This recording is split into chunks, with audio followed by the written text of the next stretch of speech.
Welcome to Adapter's Advantage, breakthrough moments that lead to success. Our podcast brings you insider stories of the moments that mattered, turning points on the sometimes rocky road to success. Here's your host, Mark Magnaca, president and co-founder of Allego, the workforce training and readiness platform built for distributed teams. Hi, I'm Mark Magnaca. Welcome back to our next episode of the Adapter's Advantage podcast. Today, my guest is Rhomes Aur. Rhomes is the CEO of First Horizons Advisors, and that's the wealth management division of First Horizons Bank. He has over 40 years of experience in the financial services industry and more than 33 years with First Horizon. He served in a wide range of different roles across retail, commercial banking, management, strategic planning, wealth management, and even private client. Rhomes grew up in Memphis, and he's a graduate of University of Memphis and the Mid-South School of Banking and the Southwestern Graduate School of Banking at SMU. He's a member of the Teach for America board and is also on the advisory board at Fogelman College of Memphis and Economics. In addition, Rhomes serves on the board at the Bank Insurance and Securities Association, known as BISA. Rhomes and his wife, Tina, have two sons, Paul and Andrew, and a daughter, Megan. So with that, Rhomes, let's jump right in. After people hear what I've just said, if you're at a particular location at a meeting or something and someone says, I see you're with First Horizons Bank, what do you do? How do you answer that question? Mark, thanks for the opportunity. When people ask what I do, typically the answer is my role at the company is to make this a great place to work for our advisors. So our advisors help people reach their goals, their financial goals, help them with everything from planning to investing to insuring their assets. And my job is to make sure that they've got the tools to be successful. We've got a culture that makes them aspire to achieve their goals. And so we call this, I have on my LinkedIn account, First Horizon Advisors, a great place for advisors to work. So I think if, the chain of satisfied or happy employees are going to lead to happy customers, and that leads to client retention, cross-sell, and referrals. So that's the best way I can put it.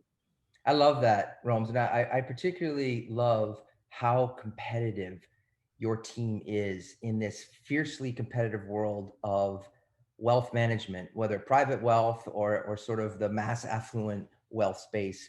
The fact that culture is a differentiator and attracting the best people to want to work on your team and being mindful as the CEO that that's your job, is to create that kind of environment. I just love hearing that. It's really quite refreshing. So as you know, the spirit of this podcast is all about the ability to adapt. So I'm curious if you have a particular personal pivot point or a moment of learning that helped change your approach to your role as CEO. Well, yeah, let me think about that. Yeah, I guess as we think about the industry, and you look at our history, First Horizon, at the time, First Tennessee, in 1999, as I came into wealth management, my boss had run wealth management and was subsequently now president of the bank. And he had a vision that the future of our business was financial planning. This was back in 1999. And he set out to, and at the time, you think about how many CFPs there were in the industry. I think there were, in Tennessee, where we reside, there were probably 4 CFPs in all of Tennessee, I think, something like that. And he decided that we needed 30 CFPs to cover our footprint. So we embarked on a journey to get, we called it fast track, and we got some of our bankers and some others, and we put them through a 1-year fast track program and got them into CFPs, got their CFP designations, and we embarked on financial planning. And the way we did financial planning back then, it was objective, complementary, and customized. We still do today. And for him to have that vision, it really taught me that, you've got to be always forward thinking, and you've always got to look out for the next step. So in 2008, when banks, the managed money process really got started picking up in banks, we had a team meeting, and we said, look, we now have financial planning. The next step is how do we build a managed money platform for our bank? And our team all bought in. This would have been 2007, 2008. They said, yeah, that's the direction we're going in. So we had to convince our advisors that, the commission business is still important, but that's not where the future is. And that embracing planning and embracing managed money is where we were, where we had to head towards. And at that point, we hired a CIO. And off we went, and now we are where we are today. And I think if you look at the statistics, our managed money program for and benchmarking is pretty substantial. And our advisors are saying, thank God we did that, because it completely changed the way they run their practice. Now they're advisory. Now they're thinking about their customers long term. They're not looking for that next sale that used to be our industry. Rhomes, for those listeners who are outside the wealth management industry, just to thread that needle a little bit more, what Rhomes was talking about back in 1999, it wasn't uncommon. First of all, most banks didn't have any kind of financial program. Many of them didn't. And those that did, you would go in and it was pretty much, if you had a bank CD that was paying a certain interest rate, they might have a product from an insurance company called an annuity that they could offer you. And in that case, some commission revenue was generated. And what was switching, the vision that Rhomes is talking about, is the ability to realize that model wasn't going to be the future, and rather the model of really helping people manage, both by having a financial plan and having their money managed where they pay a management fee. And clearly, over the last 20 years, that vision has played out. And it's really cool for me, because that connects back to what you said in your first answer around culture. You whether you started it this way or not, my suspicion is you've helped create a better life for so many of your advisors, because being a financial advisor who has some annuitized business that comes in every year versus starting from scratch is a completely different environment to work in. Yeah, I think that's very well said. And we've seen that transformation.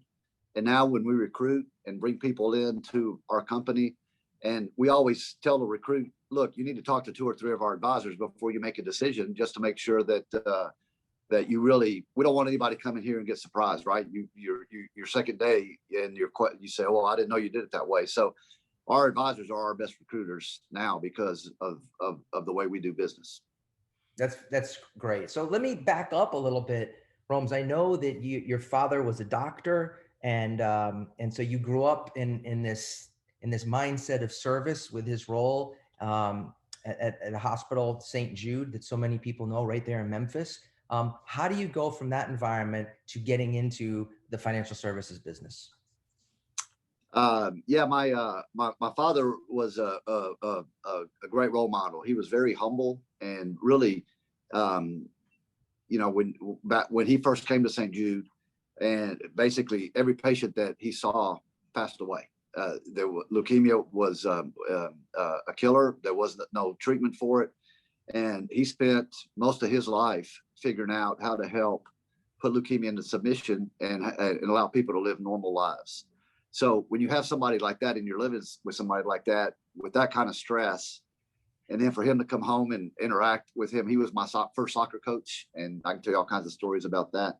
But just to have that kind of role model and see the service that he provided to his patients, to run into his patients today, now that survived, and they tell me, "Hey, I know your dad, and he saved my life." I mean, that's service at the highest level. Sure, it certainly is. Yeah. Yeah. So when I got into the business, and you think about the role of banks and the role of financial services companies, it's to serve your communities. And I took what I learned from him, and try to live like that every day. And you think about the reputation that banks have, oh, Wall Street. That's not us. I mean, we're in the communities. We're helping our clients. We're trying to figure out how to be better citizens. And so my dad was a great aspiration from that perspective. So one of the things I've noticed, Rhomes, in our conversations is that in order to thrive in an environment like you've been in over 33 years, there's this framework of a growth mindset versus a fixed mindset. And it's very clear to me, you have to have a growth mindset to keep pivoting when these opportunities keep presenting themselves. So how did you develop the mindset when you were first at the bank working as an employee to be able to continue to pivot ultimately to being CEO? That's a great question, and there's so many things that come to mind. The thing about business and developing strategy, the important thing is that to keep in mind that any organizations that's not growing is not thriving. However, you've got to grow judiciously. It can't be growth for growth's sakes. I had the same gentleman I referred to earlier that was my boss that led the financial planning effort at Vision for us, also told me one time, he said, you got to keep in mind that there's not $1 of revenue that's worth stretching for if it's going to sacrifice the compliance or the culture of the company. However, you still have to grow, but it's got to be the right kind of growth, and it's got to be well-rounded. All the stakeholders have to benefit from the growth, right? Because they're a good example, I guess, is we could go out and grow loans faster than the market. And some banks have done that in the past, and banking has done that in the past. And that goes back to the 2008 mortgage crisis, right? Right. You can lower rates, and you can change your credit standards, and you can you can grow loans like crazy. And at some point, though, you pay for it when the economy turns and things go bad and the profitability is hurt. So that analogy you can use for everything in business. So what we've learned is we've always got to be looking at what's our next business that's going to be the $10 million revenue business for us. We've got a couple that we're working on now. But at the same time, part of strategy is, what are you doing that you need to stop? As I said in business, and I can't remember who actually is credited with the quote, is part of strategy is what not to do. Yes. So we're constantly thinking about, okay, what's our next growth strategy? What's driving the growth today? Let's nurture what's growing today. Let's figure out what our future growth strategies are, and let's stop doing what's not working.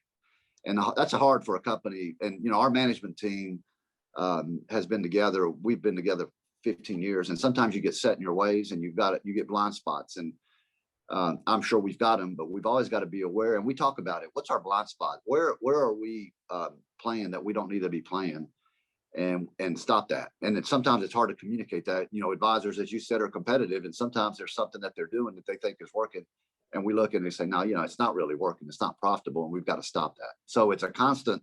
What's going to be the next growth engine? What's growing now that you need to nurture, and what do you need to stop doing? What caused you to be able to say, I get it, like we need to make this move and be ahead of the curve? Yeah, to the point you're making, this business, financial services, banking, wealth management, is oversupplied. There are more banks, there are more financial services companies than probably the demand. So everybody's fighting like crazy for good customers, good clients. And it's no longer our way or the highway, because clients have options. Sure. And they have lots of options. And so all the research, and this, is that people will pay for what they want, right? And the client experience is what it's all about. So if you're not providing the client experience that your clients want and desire, and you're not constantly researching what is the future of client experience, and that goes back to the culture thing, is that if your employees are happy and they're motivated and they're dedicated, they're going to provide a great client experience. And our job is to provide them the tools to do that. And if you're not giving them the tools, WebEx, DocuSign, go on, then you're not going to be successful. And you know what? The clients and the advisors will vote with their feet. So true. So true. So that's a perfect segue to my question for you in terms of what you've experienced and what you've learned as a leader since the start of the pandemic. If you think about kind of we're going to write the story maybe 2 or 3 years from now, and someone said to you, what's the biggest lesson you've learned from this pandemic, realizing it's not over yet, but we're certainly through a big part of it, what would you say? So it was about this time last year, right? It was within days, actually, yeah. right? That Yes, March 8th, I think, was the day. Yeah, we had actually just returned. We were at BISA. We were there together at BISA, yes, March 3rd and 4th, right? And we started hearing rumblings about this, and I remember that some of the participants, their firms called them and said, "Get home. right? Yeah. As quickly And as you some can. said you have to stay in your room. Remember that? No, yes, I do. So we get back, and all of a sudden we're told, um, don't come to the office, figure out how to work from home, all that. And you had to do it in a matter of days, right? Right. And our management team, and I give great credit to a number of the folks that attitude's a lot of it. You can always say, oh no, woe is me, and we can't do this. And employees are going to panic, right? Because they had to go home. They had no computers or screens at home, no computer screens, no nothing. So you had to do that in a matter of days. And it wasn't just us; the whole industry had to do it. So going through that, what I learned is that people when there's a crisis, people will change. I've had people tell me all the time, you want something to change, start a crisis. And certainly the crisis came, and all of a sudden, all the technology that we had put in place, our advisors started learning how to use it. The ones that were not tech savvy, all this were calling saying, teach me how to use WebEx. Yeah. Because I've got to get in touch with my clients. And at that time, I remember we had some roundtable calls with a number of folks that have in my same position. And the question was, should we reduce all our goals? Should we change all the comp plans? Should we make all these changes? Because we thought basically we were not going to be able to service our clients. Right. And some firms took that approach, which is fine. And some firms said, you know what, let's wait and see what happens. Yeah. And let's see. And sure enough, employees embraced the change. Our clients understood. All the branches were closed. They couldn't go to the branches to do business. And so all those things were happening, and people adapted. So I guess the big lesson is, again, when there's a crisis, folks will be more apt to change. And you can't panic in leadership, right? You've got to sort of lead the way, have a vision. And our team was able to do that, I think. And as many in the industry, you think about the industry and the growth that we experienced last year was pretty substantial in a time where unprecedented. So. Well, that reminds me of the quote. I think it was Karl Rove or one of the political operatives. He said, never let a good crisis go to waste. Yes. And to your point, while there was certainly, so much that was dark and negative about what happened, I think from a business standpoint, obviously the huge surprise for all of us was not only did the bank survive, but the bank thrived. And in fact, many advisors have now broken through to a whole new mindset to realize many, and I consider myself in this group, customers and clients don't want to meet with their wealth advisor in person 4 times a year. A paradigm was established that said this is what we should do 4 times a year. And it wasn't really established with the customer experience in mind, which is, what do you want to do? And I can tell you that just that piece of realizing that I don't want to get rid of my financial advisor, just don't necessarily have to see them in person 4 times a year, as one example. So that's a setup for, based on what you've seen, what's changed in terms of the skill set as you think about bringing new advisors on now. What do they need in order to thrive and take advantage of the expanded scale that virtual selling offers? That's a great question, and it's interesting. There are a lot of things come to mind when you ask that question, and this is not anything I can take credit for, but I firmly believe that if you look at research in our industry, the future advisor needs to be a life coach. It's almost like you need to hire psychology and sociology majors to be advisors as much as you need people with financial acumen. Yep. And because the advisor of the future is going to be talking about health, is going to be talking about family matters as much as investment management. And so as you look at and then also being able to communicate virtually versus face to face is different, right? It's face to face. You can meet for an hour, you can meet for 2 hours, and keep people's attention. Virtually, it's got to be 15 minutes. It's got to be 20 minutes. Get your message across, and let's move on. So the skill set there is totally different. You still need to be able to build a connectivity with your clients, but you've got to do it a lot quicker and you've got to get to the point quicker, and you've got to be able to deliver a message. So that's a whole different skill set. And then along with the psychology and the sociological aspects of our business now, that's a different animal altogether. I just talked with a young person. She's 22 years old. She's a nurse. She's finishing nursing school, and she's going for her first job. And she told me just this past week, she did all 3 interviews by video. And what's interesting, the first one was a Zoom call, and that was the first cut. And the second was they asked her a question about the 5 values in the Duke culture. And she had 3 minutes to describe how her life experiences relates to those 5 things. And she could do it 2 times.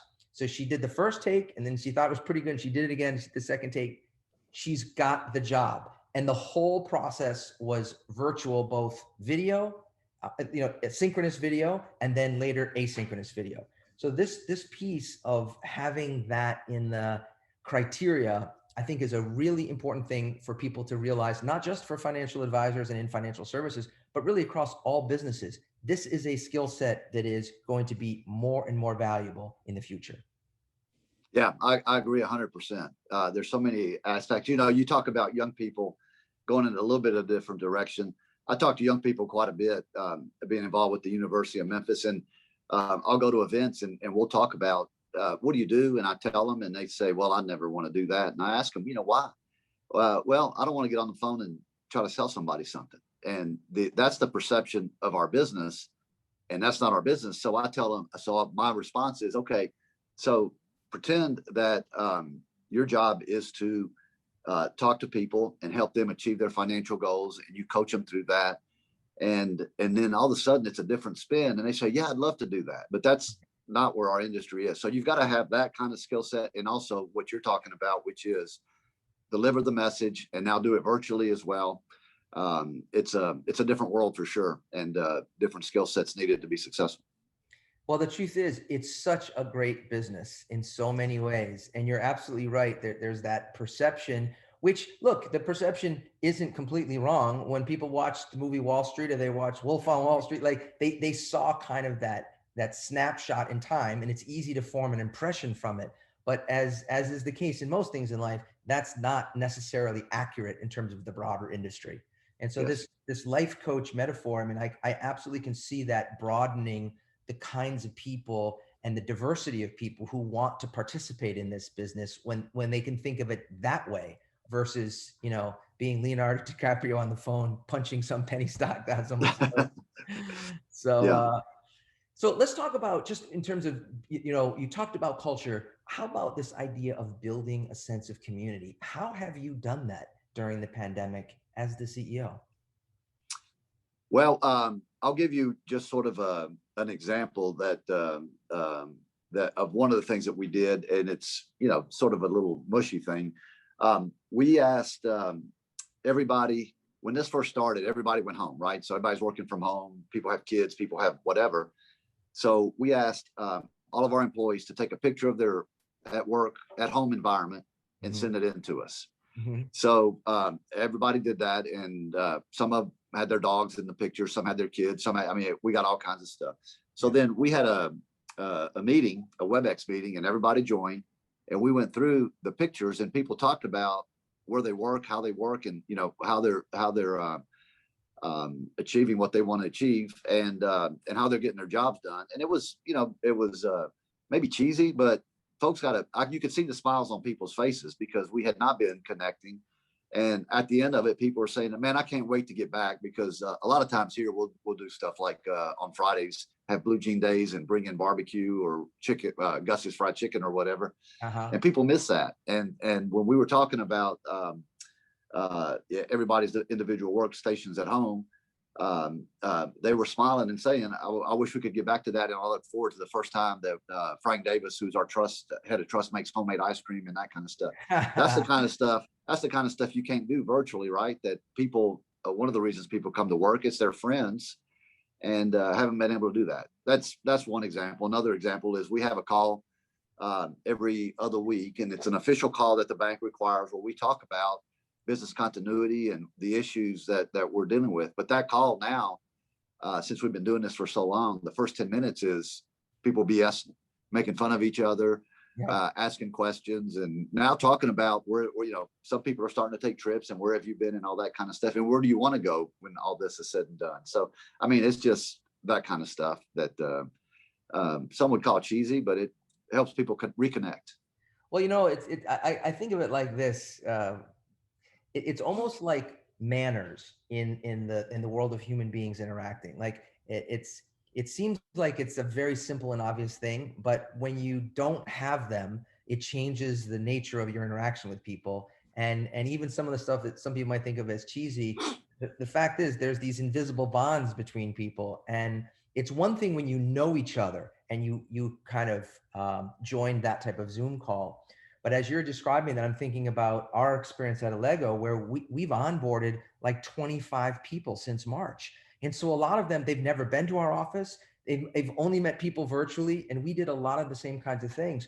And, one of the neat things about the idea you just shared is that people take for granted in the virtual realm, in many cases, other than when they have a virtual background, you're literally invited into their house. So you're seeing things that you might have worked with someone for 20 years and you've never been to their house. And now you see a piano or a guitar or a golf club or a picture of their children or their dog or whatever the case might be. And there is this window really into getting to know somebody in a way that's very different than many of us have gotten to know each other in a traditional work environment. So, there's sort of a deeper dynamic going on there in that little idea. So let me pivot over, Holmes, to this idea of, in the spirit of continuing to help your advisors have this environment where they want to work. What's your perspective on the value of centrally created content versus subject matter expert content from the field? And what I mean by that is in many banks, there's sort of traditional content that comes down, for example, from HR or from marketing versus content from other advisors for benefit of advisors. What's your take on kind of the interrelationship and how those are working going forward? Well, that's a great question. And the important thing there, it's not my perspective, it's our advisor's perspective. So the best way to answer that question is 2 years ago, in order to continue to drive our culture, we made a decision as a leadership team to start an advisor council. We had done something like that before, where we would bring in our top advisors and talk to them about stuff, but we formalized it. So we asked one of our longtime top advisors if he would chair the council, and he accepted. And he basically, we had people, we demonstrated the vision, or communicated the vision of what we wanted to do. And the vision was basically for them to drive enhancement to our culture. And so he basically, we took nominations, he formed the council, and we embarked on looking at our culture. So I was told by some folks, be careful what you wish for, because they're going to come back and tell you they need a different comp plan. They're going to tell you they need everything that they need and everything that's broken. Right. So I've been the very first meeting, I still remember it. There were probably 8 of us sitting around the table, and it was not like that at all.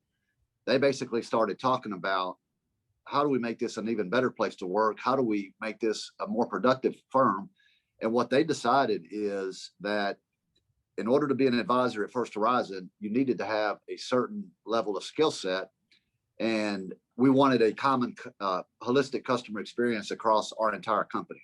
Right. They didn't think it was appropriate for a client to walk into Chattanooga, Tennessee, and not be offered or discuss life insurance, or to walk into Nashville and not discuss their financial plan or estate plan or retirement, whatever. So they wanted to drive more holistic consistency in our program.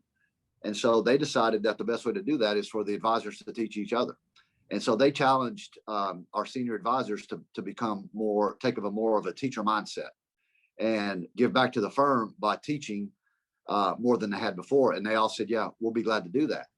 And they challenged our younger advisors to be better students and really embrace what could be taught. So you put those two together, and then we were looking for a tool to help deliver that. And that's where you and I got to know each other, and they decided that we needed a Lego to come in. And now that's our primary source of training and education, is advisors listening to each other about best practices. And we've rolled that out. Now we've merged with Iberia Bank, and we're introducing that concept to their advisors as well. So I have a whole library of onboarding techniques and tactics that you can use to grow and enhance your practice.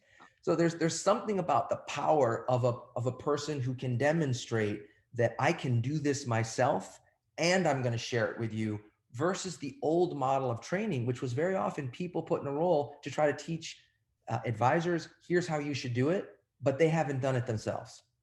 Yeah, that's very well put. And to add to that, now when you go hit a golf ball and you can video yourself and see where your elbow is, our advisors are also doing that, right? So they'll get together and they'll role play a situation. They'll videotape it, and they can use that, or they'll use the Lego system videotape. They'll use the Lego system to record it, and then they can go back and do play-by-play analysis, just like professional football and basketball and other teams do. And there's nothing like the old saying, a picture is worth 1,000 words. Well, when you see your elbow sticking out like that over and over, you finally figure it out. Yeah, I've got to fix that. And by the way, the camera doesn't lie. Like, I can't say right. no, I'm not doing that. No, actually I am doing it, right? And Yeah. I will tell you, Rhomes, just as a special shout out, that one of the things we've learned as we look across wealth management and asset management is the criticality of having a person who cares about what you just said. And I know in your case, a person in the role that Justin Barden has at your bank, who actually cares and really is interested in, under your direction, what the advisors, what's important to them, and then finding ways to connect with the things that are important to them. That person, kind of like you said, the life coach, we call it sales enablement. And it's not as common in financial services as it is in other industries, but the notion that there's a person whose job is to help enable you with the tools and technology. And that doesn't just mean buying the technology, it means helping you learn how to use it, and frankly, what's in it for you, whether it's e-signature or uploading to a file server, whatever the case might be. So I think recognizing as you grow, having the right people in those kinds of positions, it also leads back to the culture of an environment where the people on the council realize their time is well spent, because they're telling you the truth, and you've got a mechanism to help address their concerns. Yeah, that was a very important step for us, because I had to keep reminding the council that they're a council, and they have day jobs, because they wanted to fix things. And we had said, look, you guys are council, you guys figure out what the vision is for our training program or for practice management, and then we've got to give it legs. And the only way to give it legs is you've got to have somebody waking up every day thinking about how do you drive practice management at First Horizon Advisors. And Justin was a great fit for that and is doing a great job for us. And we need to do that to support the council, because if not, then the council would have basically, like you said, we would have had the software, and it would have been out there, but nobody every day waking up, because the advisors can't do that. They've got their own jobs. So I think it was a win-win for everybody, because it gave Justin an opportunity that he's really thriving. It gave the advisory council credibility with the rest of the group, because, hey, not only did we get the software, we've got somebody dedicated to making sure that our practice management program goes to the next level. And it helps me, because, again, it drives our culture. It helps us with recruiting. It helps us with retention. And so it worked out well for everybody. Well, that leads me to my last question, Rhomes. Based on your experience, what do you see as the most important skill that you think people need to learn or improve today? Boy, that's a great question. I think, and this fits well with the current generation of Gen Y, Gen Z. They are taught as they grow up, and us as me as a baby, we sometimes make fun of them. We give them participation trophies. They love to work together and work in teams, and they do things in teams. They date in teams. They do everything in teams. Right. And I think our industry is about that today. If you look at our model, and our model is not different than anybody else, and I'm talking our not just wealth management, our entire model. if you're a client of ours, and I work in the private banking wealth space, so we're talking about affluent clients, but it works for everybody. For us to gain that client's trust, you've got to have a team of experts, right? It's hard to have a generalist that knows everything about a client's financial needs. You need the banker, you need the planner, you need the estate planning trust officer, you need the financial advisor, you need everybody working together. And in the old days, you think about the old days of the stockbroker, that was a one person sitting in the corner, doing their thing and making big money and going home at the end of the day with a big paycheck. That's not the world we live in today. The world we live in today that was the lone wolf era. There you go. Well said. So today I've got to be able to work in a team. I've got to be able to understand the other teammates' needs, and I got to understand how we meet the client's value proposition. And I think that fits very well with the Gen X, the Gen Y, and the Gen Z.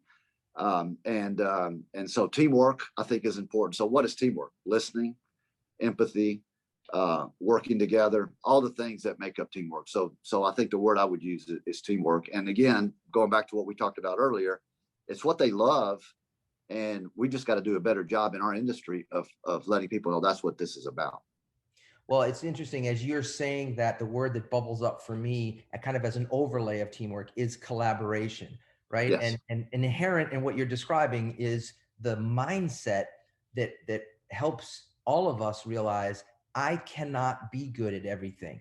And generally, in going back to your earlier example, if you walked into an office in Chattanooga and no one talked about life insurance, that's because that advisor wasn't comfortable talking about it, right? Exactly. And yes. so the idea of understanding that in this consistent experience, whether it's in Memphis, whether it's in Chattanooga or anywhere else across the footprint, of recognizing, look, there's a whole bunch of things that we talk about as part of the overall plan.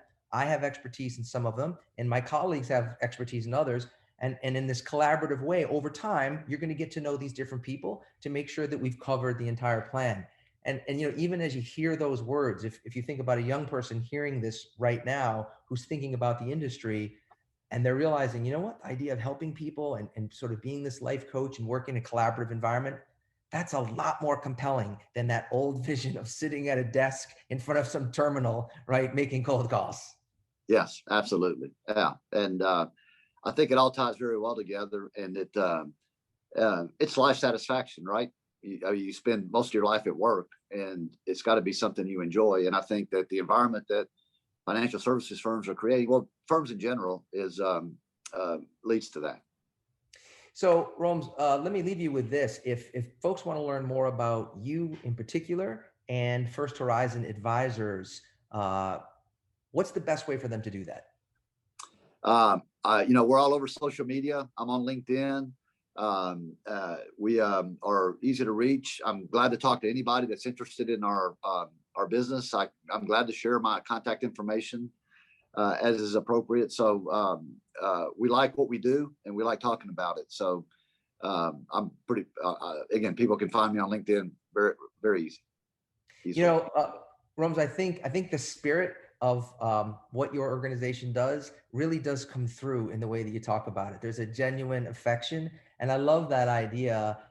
We call it success at work is fundamental to human happiness, right? And you're absolutely right. You're going to spend at least a third of your life, maybe more than that, at work. Why not choose a place in a free country to do something that gives you meaning, right? So the way you've just described it, it wouldn't be surprising to me that there's some people who are listening who have children who are graduating from college who are thinking, that's a place that maybe I should have them check out. That's great. Thank you for the opportunity. This has been my pleasure, for sure. Thanks so much. Thanks for joining us this week on Adapters Advantage, available on all major podcast platforms.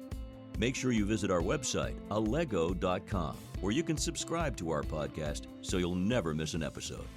If you liked this show, you might want to check out our virtual training kit to learn how to keep a remote team running at full speed. Go to allego.com/virtual to download your kit today. Be sure to tune in for our next episode. And don't forget, one new idea can change your life.